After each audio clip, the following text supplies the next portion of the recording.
Hello students, welcome back to this channel. So students, इस video में हम solve करेंगे question number 2 of exercise 8.1 class 9 NCERT की text book से।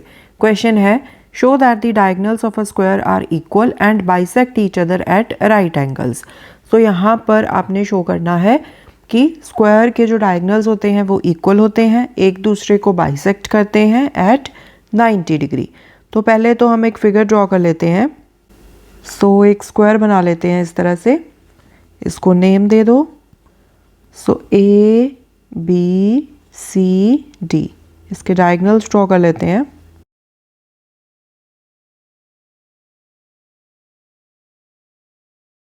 अब यहाँ पर आपने क्या क्या प्रूव करना है, सो यहाँ पर लिख लो टू प्रूव।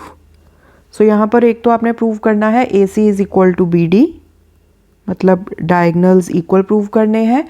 उसके बाद आपने प्रूव करना है कि ये बाइसेक्ट भी करते हैं, तो इसको नेम दे दो यहाँ पर इस पॉइंट को O।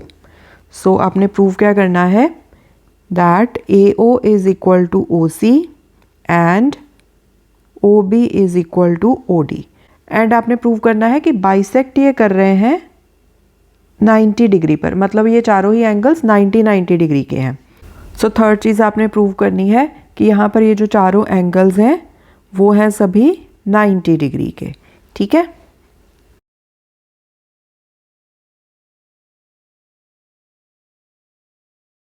सो पहले हम प्रूव कर देते हैं A C is equal to B D. So उसके लिए आप दो ट्राइंगल्स ले लो, एक ट्राइंगल आप ये वाली ले लो सो दैट ए सी उसकी एक साइड आ जाए एंड दूसरी ट्राइंगल आप ये वाली ले लो सो दैट बी डी एक साइड बन जाए ट्राइंगल की। अब अगर आप इन दोनों ट्राइंगल्स को कॉन्ग्रुएंट प्रूव कर दोगे तो CPCT लगा के you can say A C is equal to B D. So यहाँ पर आप लिखोगे in triangle ABC and triangle ABD। अब यहाँ पर देखो दोनों ही ट्रायंगल्स में AB तो कॉमन है, so AB is equal to AB, this is common.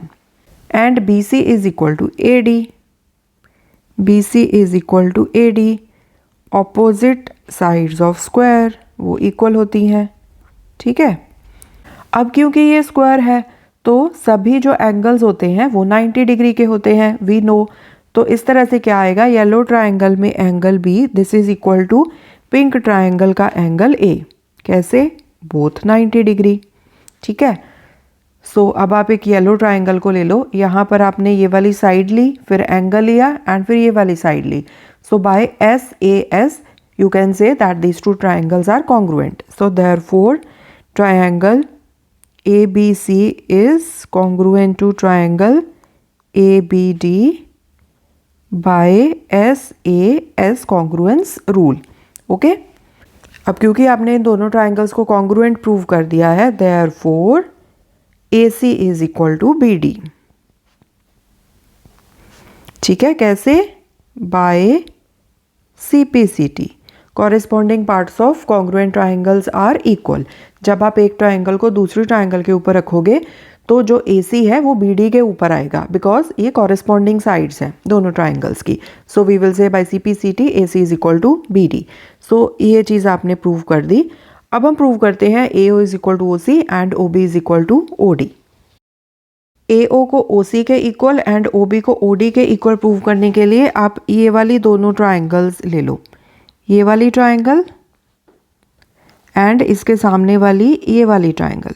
ठीक है, अगर आप इन दोनों ट्राइंगल्स को कॉन्ग्रुएंट प्रूव कर दोगे तो we can say OD is equal to OB and OA is equal to OC। So start करते हैं। We will write in triangle AOD, ये D है, AOD and triangle BOC।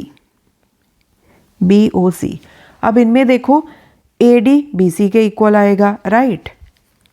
AD is equal to BC because opposite sides of square वो equal होती हैं। ठीक है, and also अब क्योंकि ये स्क्वायर है तो मतलब जो ऑपोजिट साइड्स हैं वो एक दूसरे के पैरेलल भी होती हैं, राइट। तो अगर आप यहाँ पर ये वाले एंगल्स ले लो, इनको नेम दे दो, दिस इज एंगल 1, यहाँ पर दिस इज एंगल 2। इसी तरह से इसको नेम दे दो, this is angle 3, this is angle 4। अब देखो यहाँ पर AD BC के पैरेलल है and BD this is acting as transversal. तो एंगल 1 एंड एंगल 2 क्या बना रहे हैं? Alternate interior angles. ये ट्रांसवर्सल है, एंगल 1 इस तरफ है, एंगल 2 ट्रांसवर्सल की दूसरी साइड पर है, तो ऑल्टरनेट हो गया। इंटीरियर मतलब दोनों ही जो एंगल्स हैं वो इन पैरेलल साइड्स के अंदर आ रहे हैं, इसलिए इनका नेम है एंगल्स का ऑल्टरनेट इंटीरियर एंगल्स। ठीक है, जस्ट मैं आपको बता रही हूँ ताकि आपको याद रखने में ईजी रहे। Okay, so angle 1 and angle 2 वो आपस में क्या होते हैं? इक्वल होते हैं। इसी तरह से AD अगेन BC के तो पैरेलल है ही। अब आप ट्रांसवर्सल चेंज कर दो, ट्रांसवर्सल आप ले लो AC।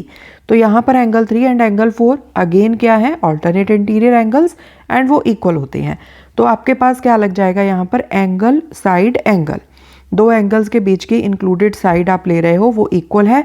So by ASA you can say that these two triangles are congruent. सो यहाँ पर आप लिखोगे, पूरा पूरा हम लिखेंगे angle 1 is equal to angle 2, साथ में आप रीजन दोगे AD is parallel to BC and BD is transversal.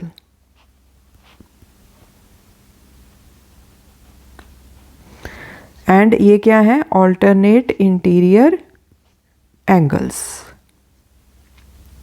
Okay, similarly angle 3 is equal to angle 4, again आप रीजन दे दो AD is parallel to BC and अब AC ट्रांसवर्सल है, AC is transversal and ये है क्या? These are alternate interior angles. Okay, so therefore triangle AOD is congruent to triangle BOC by ASA congruency। Okay, अब आपने क्योंकि इन दोनों triangles को कॉन्ग्रुएंट प्रूव कर दिया, so therefore OD is equal to OB, OD is equal to OB and OA is equal to OC by CPCT। corresponding parts of congruent triangles are equal। Okay, so आपने ये वाली चीज़ भी prove कर दी। अब आपके पास एक चीज़ बची है कि आपने ये वाले जो एंगल्स हैं ना इनको 90 डिग्री का प्रूव करना है। सो आपने प्रूव करना है कि ये चारों ही एंगल्स जो यहाँ पर बन रहे हैं ना पॉइंट O के ऊपर वो 90 डिग्री के हैं। तो इसके लिए आप क्या करो, आप कोई दो साथ साथ वाले जो ट्राइंगल्स हैं ना उनको कॉन्ग्रुएंट प्रूव कर दो। जैसे यहाँ पर आप triangle AOB and triangle BOC, इन दोनों साथ साथ वाली ट्राइंगल्स को आप कॉन्ग्रुएंट प्रूव कर दो। अब ये कर क्यों रहे हैं?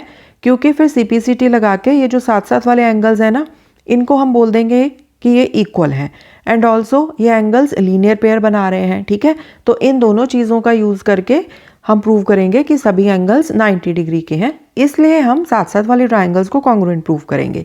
ओके, तो स्टार्ट करते हैं।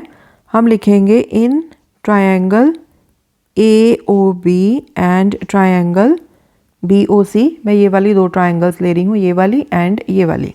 सो इन ट्राइंगल्स को मैं यहाँ पर हाईलाइट ही कर देती हूँ ताकि अच्छे से समझ में आ जाएगा। ये वाली ट्राइंगल एंड ये वाली ट्राइंगल। ठीक है, अब देखो इन दोनों ट्राइंगल्स में AB is equal to BC है, AB is equal to BC। Reason, क्योंकि स्क्वायर की सभी साइड्स इक्वल होती हैं। All sides of square are equal. एक चीज ये हो गई, इन दोनों ट्राइंगल्स में जो साइड OB है वो कॉमन है। So OB is equal to OB common side. And अभी हमने क्या प्रूव किया था? AO is equal to OC। यहाँ पर हम ऑलरेडी प्रूव कर चुके हैं ना पिछले पार्ट में जो पीछे किया था हमने। So we will write OA is equal to OC, proved already.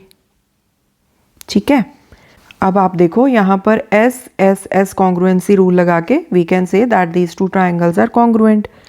So therefore triangle AOB is congruent to triangle BOC by SSS congruence rule।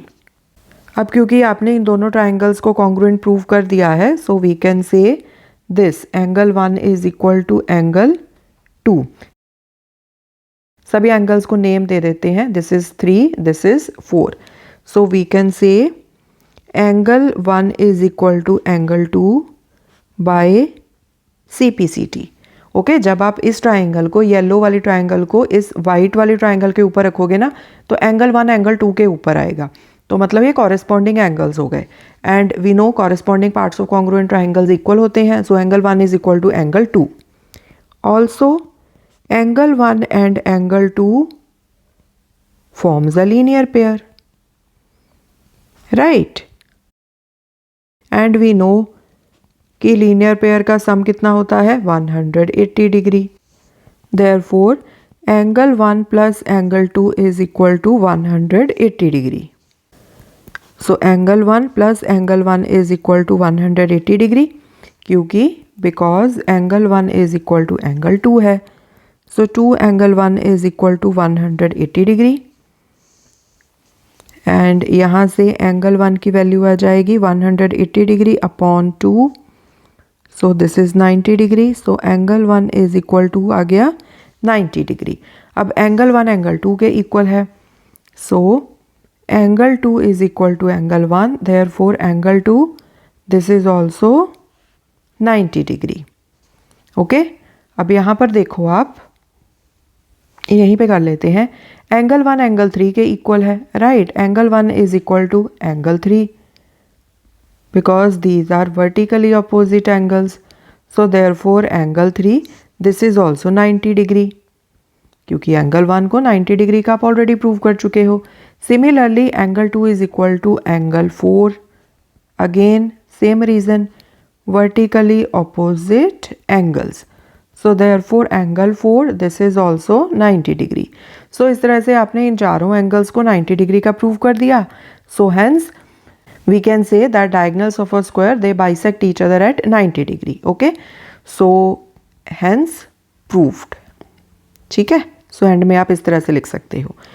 So students this was question number 2. I hope question आपको अच्छे से समझ में आया होगा. More questions we will solve in the coming videos. Thanks for watching. Take care.